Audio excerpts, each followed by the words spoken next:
Hearing is one of those senses that we do almost all the time, that we lean on, but it's not always necessarily intentional. But it's just one of those ones that is just paying attention to the environment at all times. Of course, your body sort of unconsciously hears things and just pays attention to certain sounds that would be beneficial towards or contribute towards survival and thriving in an environment. So yeah, hearing is one of those things that actually we have a fine, tune towards paying attention to what people say in order to ensure our survival. I mean, it's one of those senses that is outside of our main, like in front of us, like with our eyes kind of thing. So it pays attention to like 360, up, down, near, and close. So it's actually pretty fascinating how hearing is just, a gift for us and an instrument for us to use is our ears. I mean, when you're talking about hearing is more something that is receptive, because you're taking in information. And for me, I want to go so far as to talk about hearing what our deepest desires are. So going into the world of relationships, going into the world of business, you have certain objectives when you go into it. Of course, you go into it with even having an open heart as an objective. And if that's the objective, and then everything that we hear is going to be sort of fine-tuned to pick up what we are looking to hear. Because I mean, there are a lot of things making noise at any given time. So it's just about like sort of selecting what is going to be beneficial to our aim. And how are you going to know what to hear or what to listen out for? It's just going to trigger you, I guess.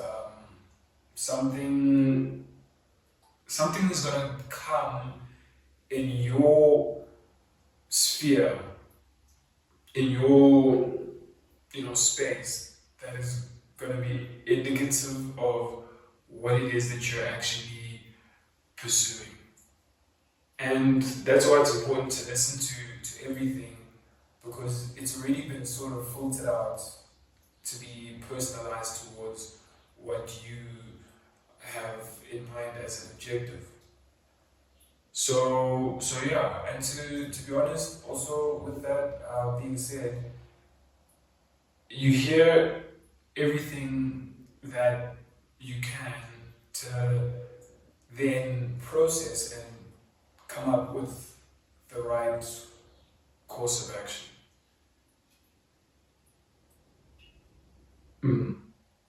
Because in my experience, I get a lot of insights, sort of people speaking to me indirectly. I might be, for instance, considering, what color to paint my bathroom, and be like, okay, maybe I want to paint it red, for instance, and then me going out into the world, I get a lot of feedback from people speaking about red in general. Like that just becomes something that I'm I'm just hearing a lot, people speaking about red and how it complements the space, or I could be hearing something a bit indirect of like, okay,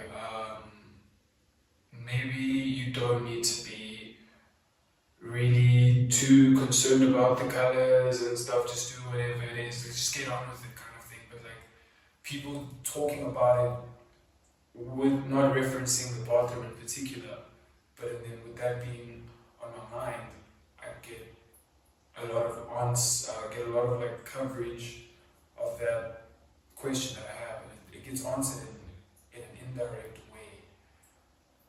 And for me, that indirect way is actually a lot more persistent, because in the world, I can only have a certain amount of conversations with people directly. Depending on how big my audience is, there's always going to be more people than my audience is. So actually listening to everybody else in a way is very much a skill that you need to learn to cultivate, because that is the responsive feedback that I'm getting, that I'm magnetizing, as I can say, because I'm spreading out my attention, I'm spreading out where my energy is for the moment, and I'm getting it back, sort of like,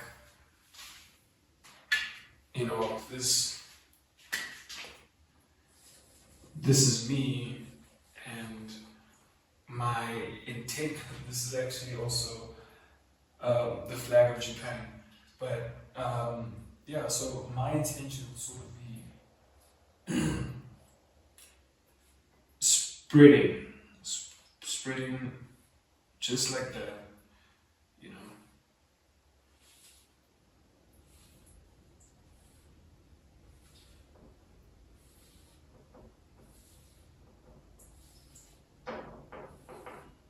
So as like a hub or a beacon, I'd be spreading whatever it is that I'm actually going through, and people are here. Okay, there's X's. Okay, there's squares. There's triangles, and there's other circles like me. So yeah, I have this feeling going on in my field, and as I express it, people are picking up on it. And then what is happening? I'm receiving back information about what it is that I need to consider with that particular instruction or that particular objective that I am currently occupied with. So yeah, as in most of like the senses are involved, of course, at all times. They all contribute towards me being just on top of my game. It's just a thing of like hearing was just so profound, because I didn't notice until maybe about like a year ago, and it's just been being a bit more intense, of like people literally speaking about something, and then I feel like they're directly communicating with me. But it's like indirect, because they might not even be talking about what it is that I'm considering. So it's like not necessarily, it's hearing people speaking about what it is that I'm talking. So not what I'm, like my talking and my mind, it's being amplified. It's being amplified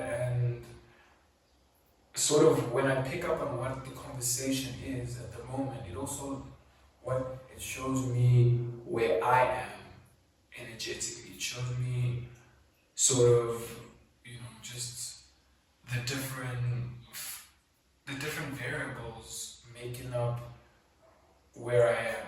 Maybe it's opposing forces. Like, for instance, last time I went to, well, not the last time, but yeah, I was at a liquor store maybe about like a couple of months ago, and I remember I didn't actually necessarily go there to buy liquor, but I felt like the voices, like a lot of the people that were speaking at the liquor store were all like, "Hey man, just get like, get one and go through kind of thing. But like it was a bit like sort of aggressive in a way. That was like, okay, this isn't what I'm here for. I'm actually here for something else. I think I was just getting a box of Marlboros. So it was like, those forces at play of like, everybody's fighting for attention. And not everybody, but I mean like the values, the internal values are fighting for attention, and they all not necessarily fighting, but they all have their own guidance structure to get where I want to get. And yeah, it makes a lot of sense when doing that analogy of like different values, or just they're competing for light, for to be acknowledged. So yeah, they will then give you guidance through conversations, things that you gotta listen to. And when you're talking about listening, you don't necessarily just listen with your ears. You also listen with your body, your skin. You listen with your eyes. You listen with everything. You listen with your heart. Listening with your heart, I think, is one of the most woo type of concepts that I'm really interested in cultivating. So yeah, I know, they say that the brain, of course, gets us to think and like rationally look at things. The heart has a lot larger magnetism and just the power of the heart's intentions and how it connects people is just so profound when you sort of consider it on this grid, because the mental can do the same, of course, which is also something to really reflect on and appreciate how what we actually focus on really just spreads throughout our area in a obtuse way, like more than an encouraging way that encourages interaction and our contribution. So I'd say definitely listen to what is going on in your immediate surroundings. Just as far as you can manage, to listen for opportunities. Number one, some things that you might hear are challenges, but are opportunities. Some things that you hear might be temptations, and some things that you listen to might be exactly what you wanted to, achieve. Like, a girl saying that, hey, actually, I have plans tonight, but,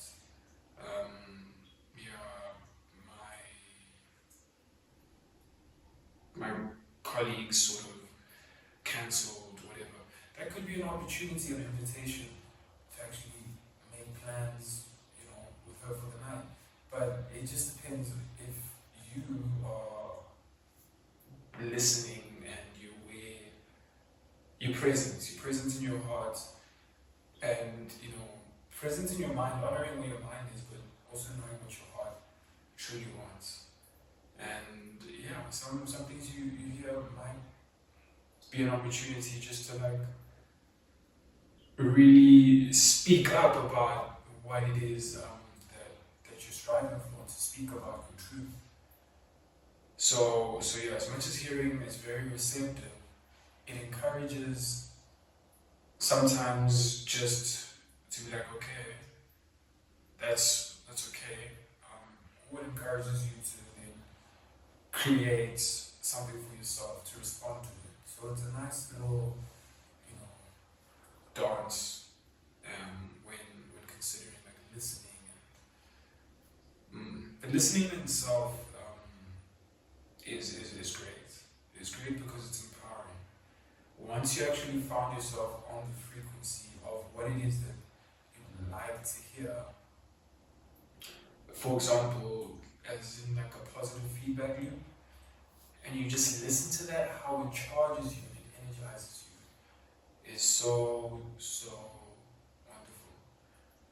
It's like listening to a friend that just always has the remedy of what to say to make you feel better in any case, or your favorite mentor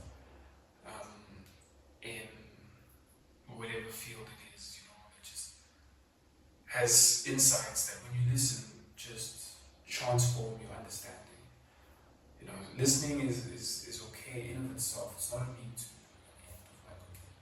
Like what you hear sometimes is like, ooh, and then there's the music aspect of it, of hearing something that just puts you in a certain state. Like hearing something very relaxing that was designed specifically to make you feel relaxed. Like a little subtle breeze, rustling of the leaves, like the sound of a washing machine, but that's the whole thing of ASMR, of how, our hearing can cause physiological, responses in the body to promote calm, to promote well-being, to promote even heightened states of arousal. Maybe it's like an aphrodisiac sort of things that you hear could make you a bit more, sensual. And yeah, there's that part of hearing that really encourages us to want to explore, different sounds. What is that sound of yours that actually really is the most randomest thing, but it just, it just really puts you in a nice zone. And also, conversely, what is that sound that maybe might not be so typical, but it really just sort of puts you in a state of stress. It's important to consider these things just so we know how to develop our hearing and use it as a tool to ultimately unlock all the treasures and maximize our experience with the relationship with the environment and with others around